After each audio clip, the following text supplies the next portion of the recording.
Quem paga imposto no país é a classe média e os trabalhadores. São os mais pobres. Esse aqui é um escândalo. Eu dou um exemplo, senador Cristóvão, vou dar uns números em comparação internacional. Sobre impostos indiretos, de 25 países da OCDE, o Brasil é o 24º... Não, desculpa. Sobre impostos indiretos, o Brasil é o campeão. Nós pagamos 18,8% do PIB de impostos indiretos. Agora, renda e propriedade, sabe o que é aqui? 22% apenas. Quando, na maior parte dos países do mundo, 2/3 taxam rendas e propriedades. Aqui não. 22%. A maior parte é de impostos indiretos. Eu trago o número sobre lucros e dividendos. Porque aqui ficam... O Brasil cobra 0, a Alemanha cobra 41. Itália cobra 36, Estados Unidos 31, Austrália 27, Portugal 28, Reino Unido 30, França 44. É isso que existe. Sobre renda e patrimônio, o Brasil 52, Estados Unidos, Dinamarca, Canadá, Suíça, Noruega, Irlanda, mais de 50, o Chile mais de 40, os países da Europa em torno de 40%. Sobre herança nem se fala, aqui o Brasil é 8, na Alemanha 50, Estados Unidos 40, né?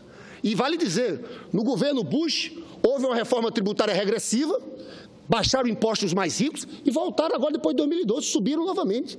Então, eu estou querendo chamar a atenção dessa realidade por um lado. Então, veja bem, duas formas de combater a desigualdade. Pela arrecadação, pela tributação, que é muito falha, nós temos que ter avançado mais, e o outro é pelo gasto social. No gasto social, senador Cristóvão, já falei aqui que nós tivemos uma condição especial, o superciclo das commodities. Nós avançamos muito nos governos do PT. Até o mais crítico do PT aqui, o maior inimigo do PT, ele não pode dizer uma coisa, que não houve inclusão dos pobres, que não houve uma política que favoreceu os trabalhadores. Não dá para dizer isso, porque eu mostro com números.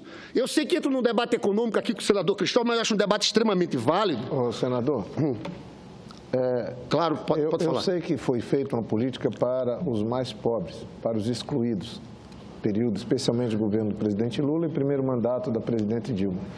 Mas eu posso afirmar que, se fizermos a conta, todo mundo ganhou e ganhou muito ao longo desse período. Quem era milionário ficou bilionário. Quem era bilionário ficou mais bilionário ainda. Talvez sejam os que mais reclamam, são os que mais ganharam do ponto de vista nominal. Mas o andar de baixo passou a ter política para ele, de inclusão e de ganho real que não tinha. A classe média teve ganho real, os servidores públicos tiveram ganho real. Eu estou falando de um período que já está ficando para trás, é claro. Mas eu diria que foi um governo que não só trabalhou pelo andar de baixo, mas não excluiu ninguém. Os do andar de cima também ganharam muito, multiplicaram os seus cifrões. Claro, eu concordo. Eu só acho, senador Jorge Viana, é que essa circunstância que existiu em um determinado momento histórico, eu falei aqui das commodities, do boom das commodities, não existe mais. Então, hoje em dia, entra uma discussão fundamental. Se a gente quer ampliar recursos na educação, na saúde, melhorar a vida dos grandes centros urbanos, quem paga a conta? É a discussão que nós estamos tendo agora. É a disputa do orçamento. Como é que vai se dar essa disputa do orçamento? Eu, sinceramente, quem viu aquelas manifestações de julho de 2013, o povo queria mudança, melhor saúde, melhor educação, melhor transporte público, que a vida nas grandes cidades está no inferno. As pessoas passam 4, 5 horas no Rio de Janeiro se deslocando. Então, as pessoas queriam mais Estado nas suas vidas. Mais orçamento social. Mais orçamento social. Para mim, o debate agora era o seguinte: discutir como transformar essa nossa tributação numa tributação mais justa. Porque eu volto a dizer, quem for olhar os números vai ver o tamanho da injustiça. Mas não! Qual é a saída que aponta o governo do interino de Michel Temer? Ele quer justamente desmontar as bases do estado de bem-estar social que a gente construiu. Não foi só Lula. O Lula ajudou muito, a Dilma também, mas veio da Constituinte. Aquele capítulo 2º dos direitos sociais. Então, senador Cristóvão, eles vão vir com um conjunto de posições. Eu vou falar mais um pouco para dar para você, depois de mostrar alguns argumentos aqui.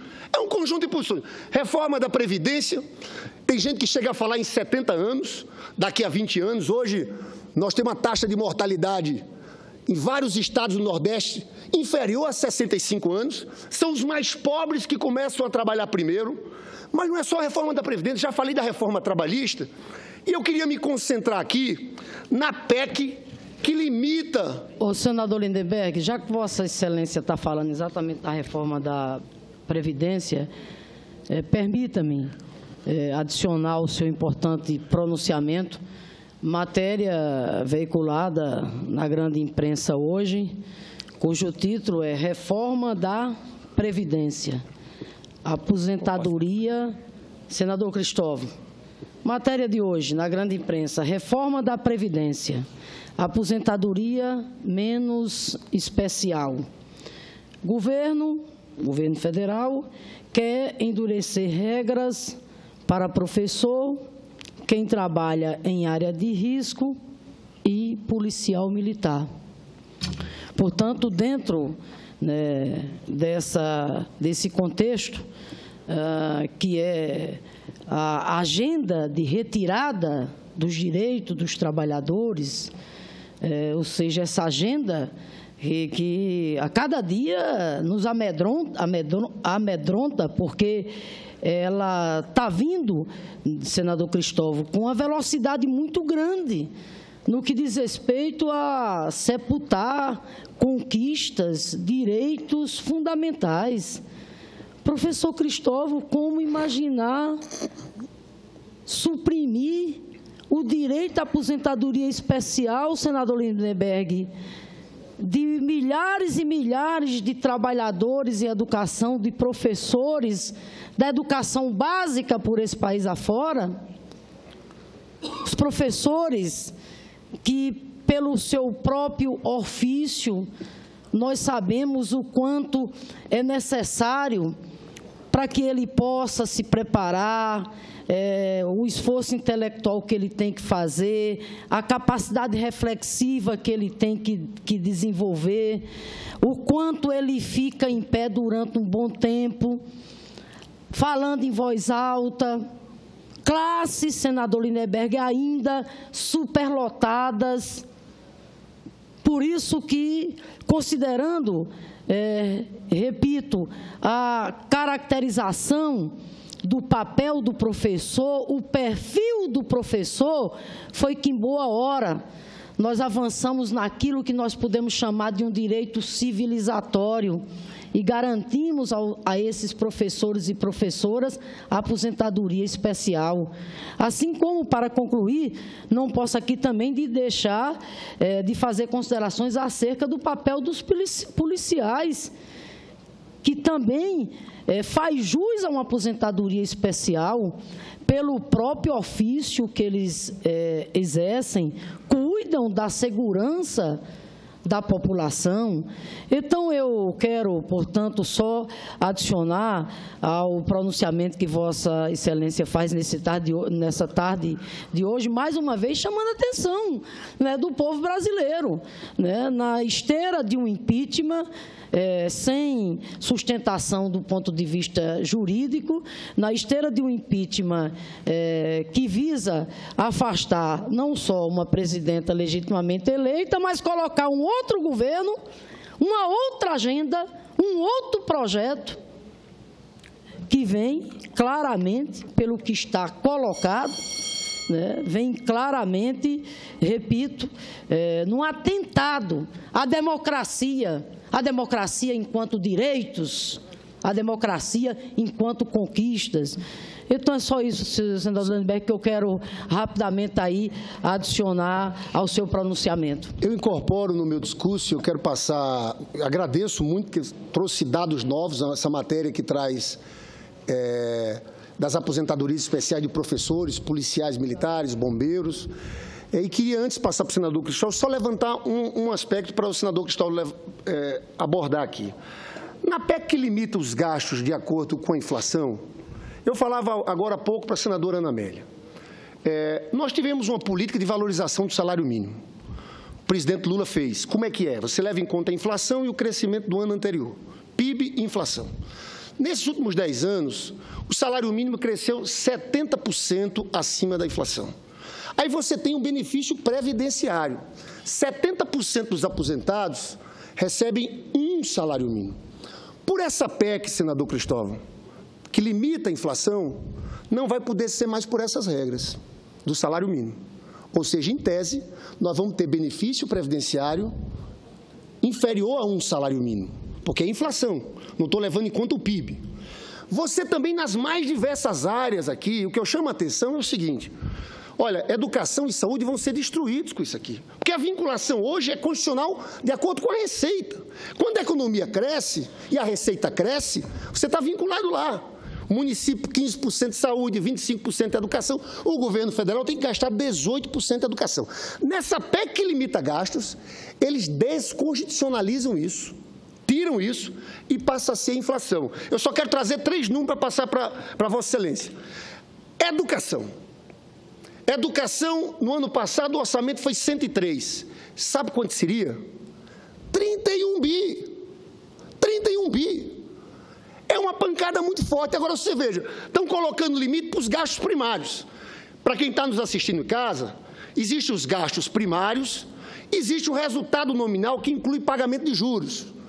Nós pagamos no ano passado algo em torno de 500 bilhões de pagamento de juros. Aí sabe o que acontece, senador Cristóvão? Num momento como esse que nós estamos tendo déficit, né? Estamos tendo déficit nominal, déficit primário. Sabe o que acontece? Não sobra dinheiro para pagar os juros. Então, o que é que se faz? Primeiro, rola-se os juros. O que esse pessoal quer garantir com essa proposta aqui é que, primeiro, se pague os juros, depois se aperte para preencher o resto do orçamento. Eu faço uma pergunta: por que não limita os juros? Por que não tributa os mais ricos? Então, a pancada vai ser em educação, em saúde, em previdência social. Então, eu passo a parte para Vossa Excelência, senador Cristóvão. Senador, esse é um debate que devemos ter aqui com muita gente, mas vamos fazer entre nós. Primeiro, eu quero dizer ao senador Jorge Viana que, se todos ganharam muito, todos se iludiram muito. Não é possível todos ganharem. A não ser que o PIB crescesse 15% ao ano, que é mentira, não existe isso.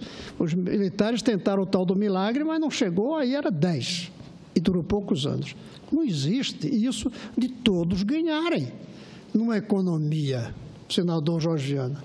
Se alguém ganha, alguém perde, a não ser dentro dos limites do crescimento do PIB. Mas o PIB não cresceu tanto. O PIB não cresceu tanto. Na verdade, a gente ofereceu tantas coisas e enganando, porque a inflação viria e diria. É o seguinte: no Brasil... Um ano foi 7,5%, o último ano do presidente Lula. O PIB do Brasil era de 500 bilhões de dólares, passou para 2 trilhões de dólares. Em quanto tempo? Mas mesmo assim, 7%, 8%, então não é ganhar muito, não existe isso. Agora, veja bem, no Brasil nós acostumamos a gente botar R$2 numa rubrica, R$3 na outra, quando só tem 4. A aritmética diz que 2 mais 3 é 5. E como é que a gente fazia, só tendo 4, para botar 2 e 3? A gente desvalorizava 20%. É aí que vem a inflação. A inflação vem do fato de a gente gastar mais do que tem. Nós não podemos individualmente, vamos presos. Mas um governo pode, inflaciona, e nós nos acostumamos com isso. É preciso dar um choque de realidade nisso, não só para evitar a inflação, mas para dar mais consciência política. Não tem consciência política aqueles que querem dar tudo a todos. Só tem consciência política aqueles que dizem: eu vou dar tanto a esse, por isso vou tirar tanto desses. Senão não é. Eu tive com a UNE um dia desse e eu disse: olha, ser de esquerda não é apenas querer mais dinheiro na educação. Ser de esquerda é querer mais dinheiro na educação e dizer de onde vai tirar. É aí que vem a briga. De onde vamos tirar? Nós evitamos isso ao longo da história do Brasil. Nós oferecíamos tudo a todos. É impossível. Eu acho que a ideia de que temos consciência do limite dos gastos na soma é positiva. Agora, vamos ver cada rubrica individualmente. De onde é que a gente tira?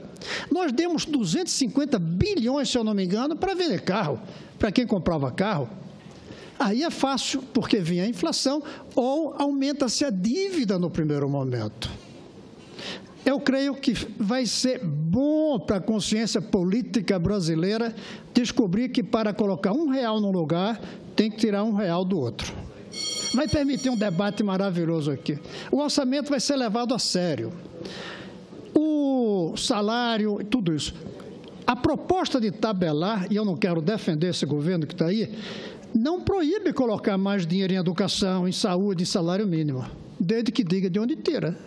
Mas isso não é o sério? Isso não é o certo? É.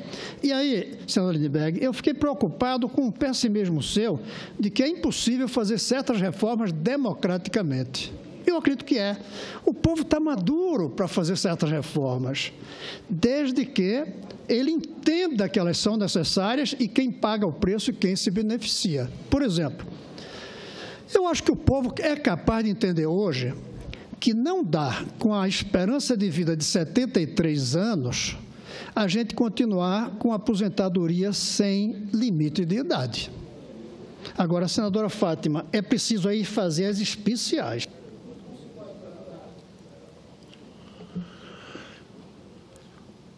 Não se pode tratar um cortador de cana com uma outra atividade simples. Tem que ter, sim, aposentadorias especiais. Até de 10 anos, se for o caso, 15 anos.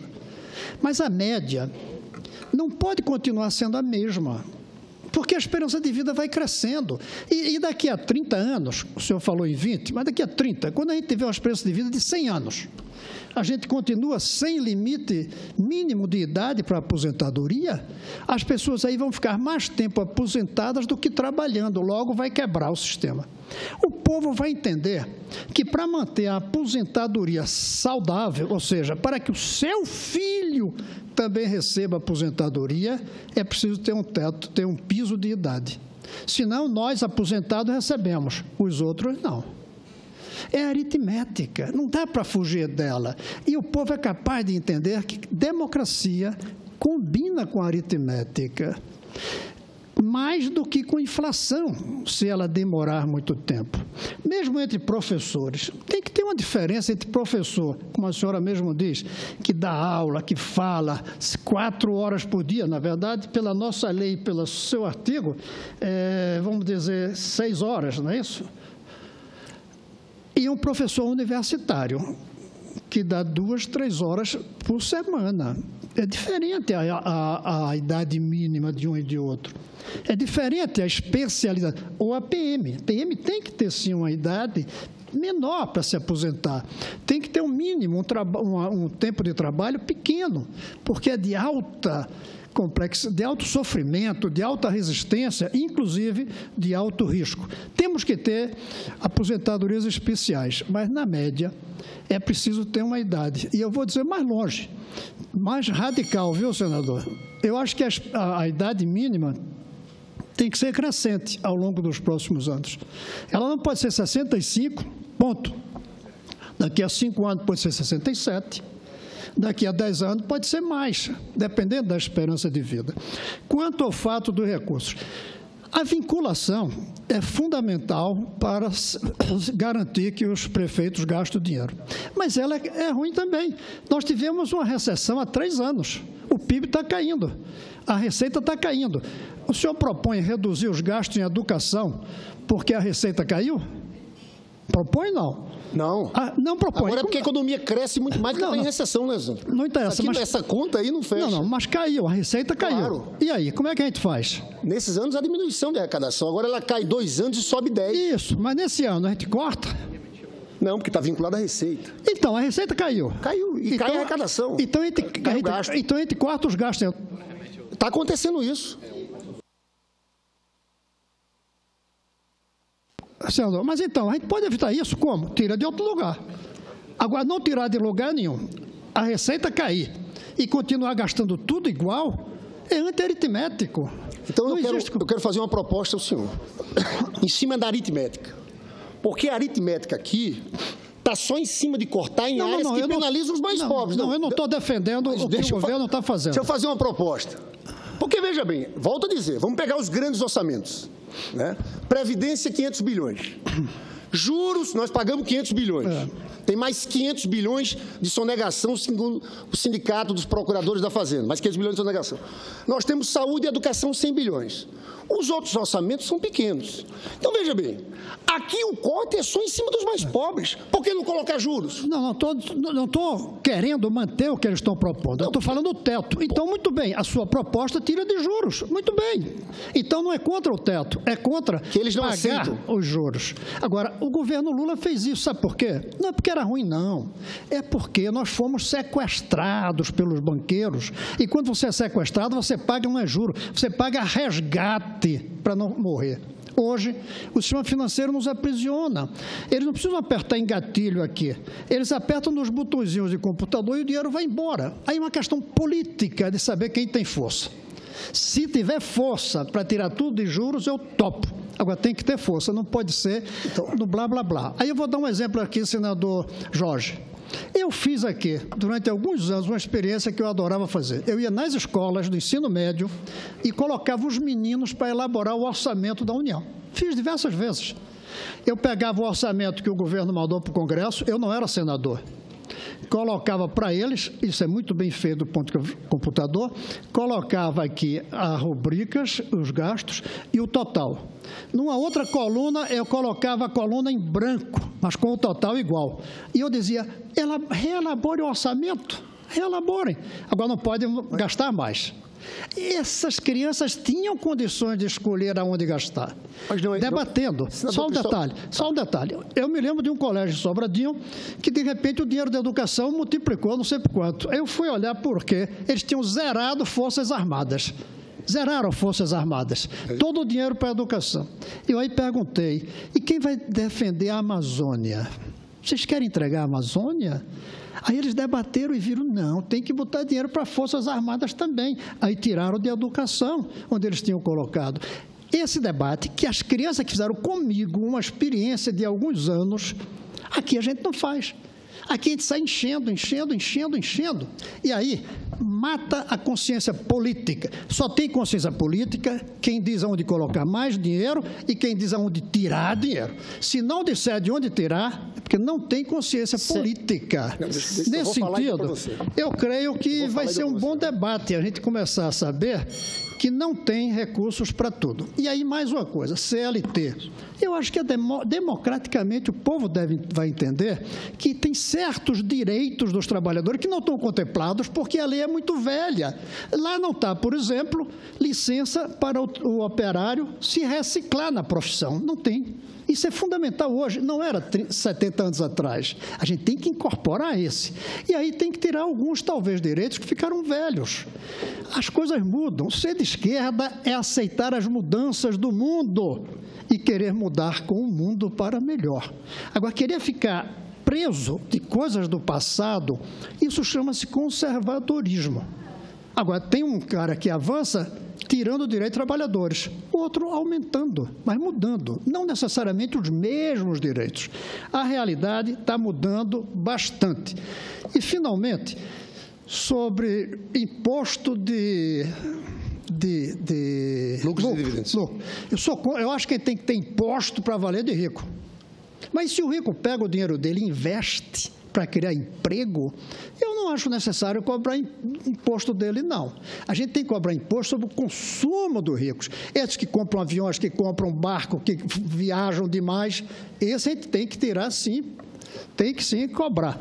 Mas, quando é para investir, está criando emprego. Isso é positivo para a sociedade, sobretudo no momento de desemprego. Então, quando a gente fala em juro, em imposto sobre lucro, está havendo o imposto sobre o uso.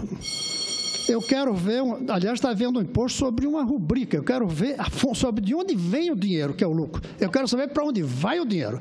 Vai para o consumo supérfluo ou vai para investimento em novos empreendimentos? Se vai para investimento, novos empreendimentos, não é necessário cobrar imposto. Agora, se vai para consumo supérfluo, tem que tirar, mesmo que não venha de lucro. Hoje tem pessoas que ganham muito dinheiro sem ser empresário. Não tem lucro, tem que pagar imposto, mesmo que não seja do lucro. Agora, o que vier do lucro, ou que vier do salário e for para investimento, a gente tem que ter uma política menos impositiva, porque gera emprego. É essa complexidade que a gente precisa estar aberto a discutir, senador, não presos a certos preconceitos e conceitos também do passado. O mundo está mudando. Ou a gente muda com ele, ou fica para trás. E, finalmente, só para concluir, eu gosto muito do seu discurso e da esquerda que traz, mas eu queria ter escutado isso também 6 meses atrás. 6 meses atrás a gente não via esse discurso, como a gente está vendo agora. É só o que eu falo aqui. É verdade, eu tenho projeto de lucros e dividendos, juros sobre capital próprio, tributação de grandes fortunas. Estou cobrando IPVA para jatinhos mas ficamos 13 anos no poder. 13 anos. E não se fez nada disso. Por quê? Vamos botar a culpa agora na direita? Não. Não, então, 13 anos sem fazer isso. E pior, eu acho, 13 anos sem pensar algo novo, diferente, mais avançado, uma revolução nos próprios conceitos da esquerda. É isso que a gente está precisando, revolucionar, tanto que revoluciona os próprios conceitos que a esquerda construiu ao longo dos anos, e alguns desses conceitos ficaram velhos. Senador Cristóvão, Vossa Excelência sabe de como eu gosto do senhor aqui na relação do dia a dia. Temos debates e mais debates. Primeiro ponto, sobre a reforma trabalhista, CLT. Olha, não se engane, senador. O que está vendo aí é uma ofensiva conservadora. O vice-presidente da Fiesp, Benjamin Steinbuch, chegou a falar em diminuir o tempo de almoço do trabalhador para 15 minutos. Não defenda esse governo. Então, eu sei. Não defenda esse governo. Não, mas é preciso saber em que contexto nós estamos. Claro. Benjamin Steinbuch falou 15 minutos para o almoço. Mas não é só isso. Vamos entrar. Vossa Excelência falou como governador, foi numa sala de aula e discutiu. Vamos discutir o orçamento. Só que Vossa Excelência fez isso com a maior honestidade possível. Só que nesse debate dessa PEC que limita os gastos primários à inflação, tem um professor maroto aí que está escondendo uma parte importante dos gastos, que é o que se gasta com juros, que está escondendo o debate sobre tributação. Porque Vossa Excelência falou aí sobre investimentos, mas não é isso que eu estava falando, de lucros e dividendos.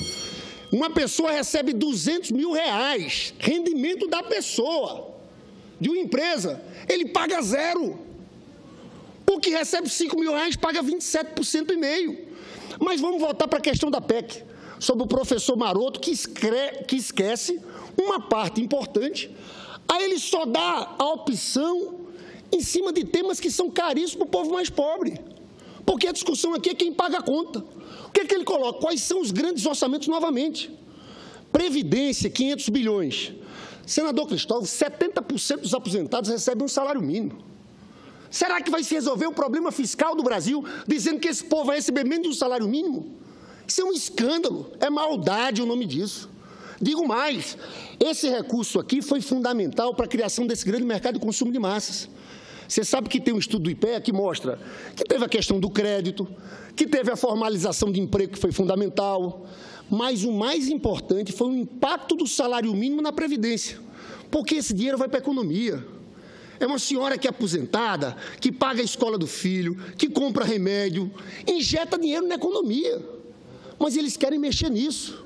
Não falam dos juros, não falam de tributação para os mais ricos. Aí depois educação e saúde. Eu tenho uma certeza, aqui nesse caso aqui, eu tenho uma certeza que o senhor não vai voltar nesse projeto do jeito que está. Sabe por quê, senador Cristóvão? Porque eu estou estudando ele. Isso aqui, daqui a 10 anos, destrói qualquer base de educação pública e saúde pública no país. A saúde pública nossa, só para concluir, senador, a saúde pública nossa, a gente sabe que deixa muito a desejar, mas o impacto disso vai ser gigantesco na vida das pessoas. Porque eles estão falando da União, mas estão falando também agora, depois do acordo com os governadores, para estados e municípios. Eu fui prefeito, senador Cristóvão. Vossa Excelência sabe que eu fiz lá o bairro escola, falava com a senadora Fátima, graças a Deus, todos os professores da minha cidade reconhecem o meu trabalho, fiz um plano de cargo e salário, fiz propostas inovadoras, mas eu via muito prefeito dizendo, poxa, você está investindo muito em educação porque eu gastava mais de 25%. Eu não tenho dúvida que, quando tirar a desvinculação, vai ter prefeito que, em vez de investir os 15% de saúde, vai preferir asfalto, ponte, porque são obras mais visíveis. Nós estamos rasgando a Constituição cidadã, nós estamos destruindo o estado de bem-estar social. Então, eu espero que a gente aprofunde esse debate aqui, porque os números são acachapantes. Eu só queria encerrar, senador Jorge, que a equipe do meu gabinete fez um estudo, ministério por ministério. O que é que seria se esse projeto existisse há 10 anos atrás de limitação com a inflação? Previdência Social. Nós teríamos, ao invés dos 541 bi do ano passado, 340 bi, se valesse essa regra Temer-Meirelles. Segurança Pública, em vez de 9 bi, seria 6,2 bi. Saúde, eu já falei, cairia de 102 para 65. Educação, cairia de 103 para 31. Defesa, cairia de 41 para 26 bi. Eu estou mostrando que isso aqui vai afetar todas as áreas. Relações exteriores também, que hoje tem um orçamento de 3,3 bi, cairia para 2,24.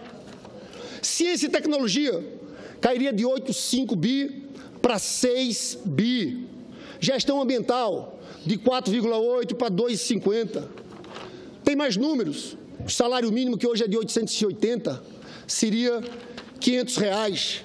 O benefício médio da Previdência, 70% recebe um salário mínimo, mas hoje o benefício médio é de R$ 1.600. Onde estão os milionários aqui? Cairia para R$ 1.013. Benefício de prestação continuada para idoso e para deficiente, é tudo isso. É um desmonte, senador Jorge. Então, concretamente, eu encerro o meu pronunciamento, dizendo que nós vamos resistir no parlamento e nas ruas. Esse governo já nasce mal avaliado, mas eu não tenho dúvida nenhuma que quando eles apresentarem esses projetos, o povo trabalhador brasileiro vai se levantar, vai se organizar para impedir que esses projetos, que na verdade retiram conquistas históricas, volto a dizer, desde a época de Getúlio Vargas, o povo brasileiro vai se levantar para que essa pauta não caminhe aqui no Congresso Nacional. Muito obrigado, senhor presidente, pelo tempo e pela tolerância. Eu cumprimento Vossa Excelência. Extrapolamos aqui no tempo, mas é um debate importante. Chamo a senadora Fátima, em seguida a senador Álvaro. Desculpa, Fátima, eu acabei. Mas ela é a próxima oradora. Ela já tinha feito também uma parte.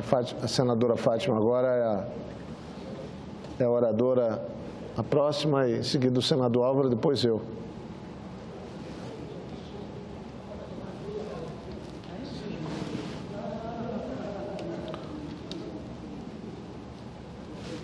Com a palavra, Vossa Excelência, senadora Fátima.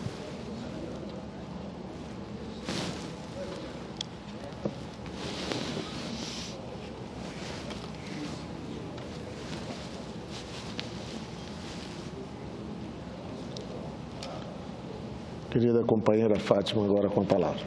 Nossa senadora.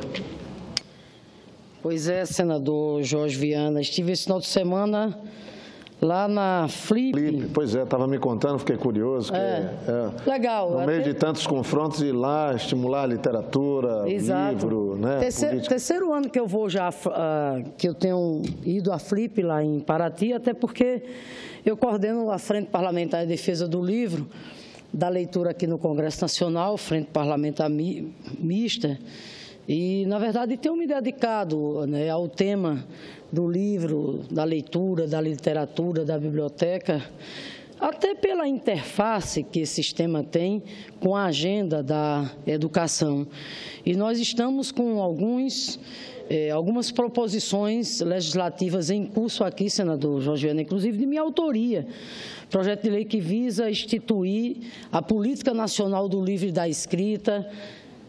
Tem um outro projeto que quer trazer para o Brasil uma experiência vitoriosa em alguns países, que é a lei do preço fixo do livro, que em outros países onde essa lei foi, enfim, adotada, contribuiu e muito para baratear o preço do livro e, consequentemente, democratizar o acesso livre à leitura.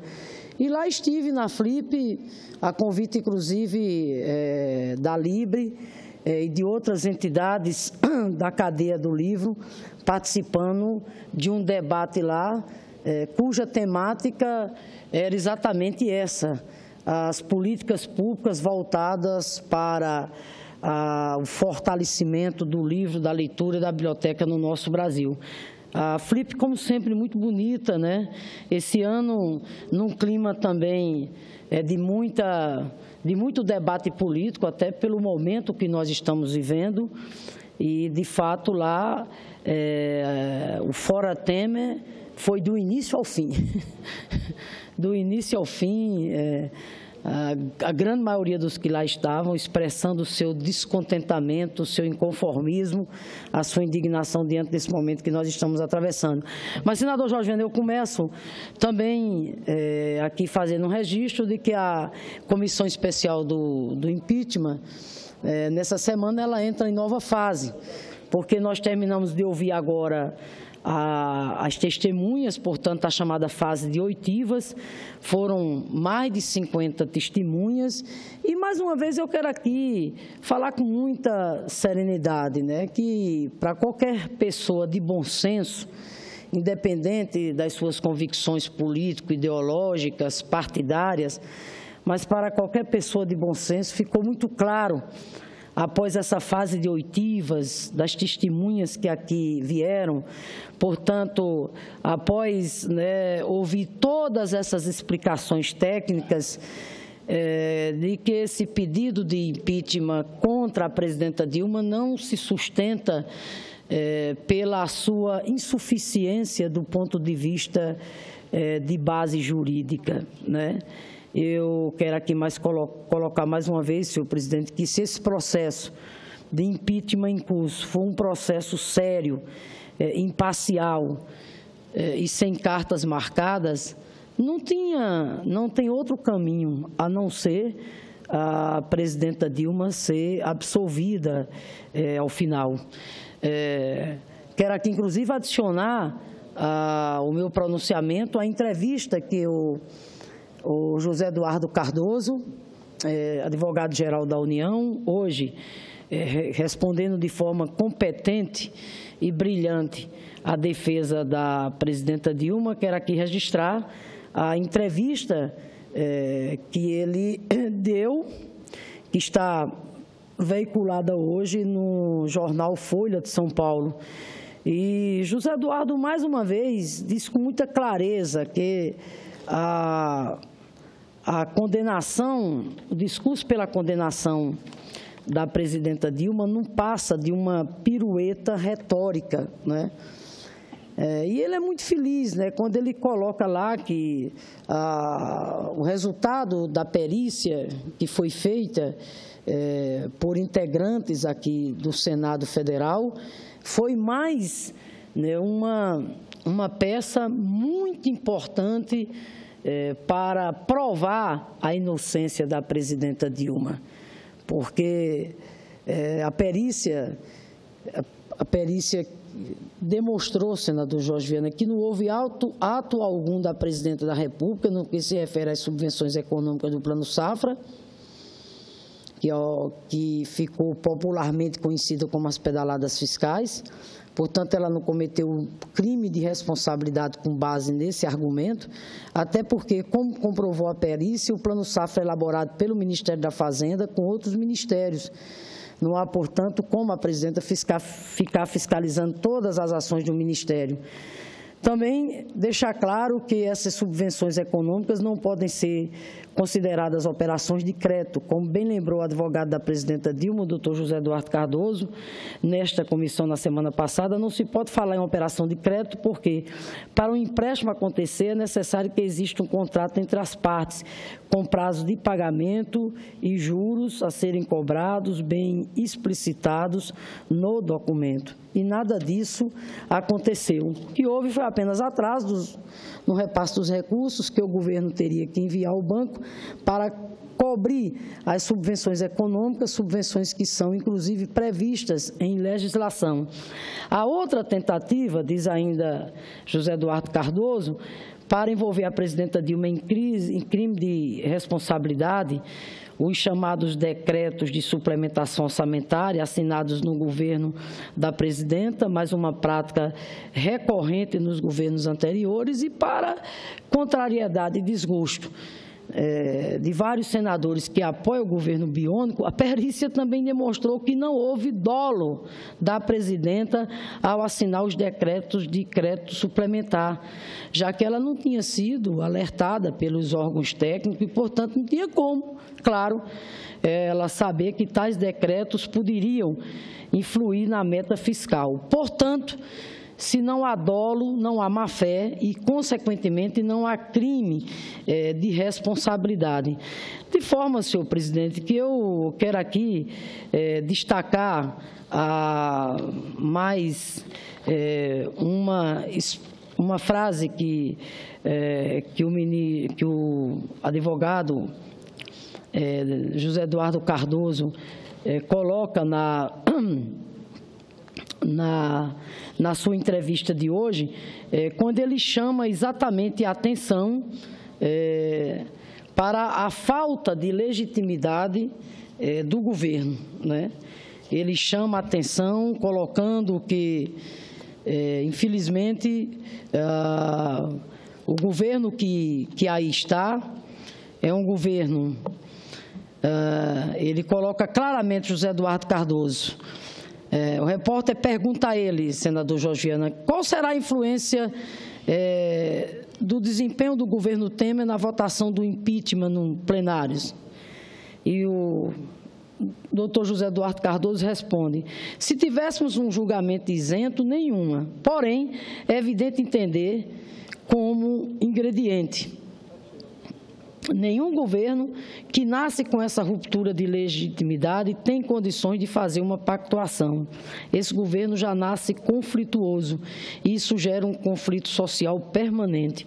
A proposta do governo Temer é radicalmente contrária ao que foi aprovado nas urnas. Fecha aspas, diz José Eduardo Cardoso. Pois bem, é exatamente disso que se trata, senador Jorge Viana. O que nós, seguidamente, temos feito aqui nessa tribuna, chamar a atenção da opinião pública para o risco que vive o Brasil hoje. O Brasil não é um país qualquer, um país com quase 200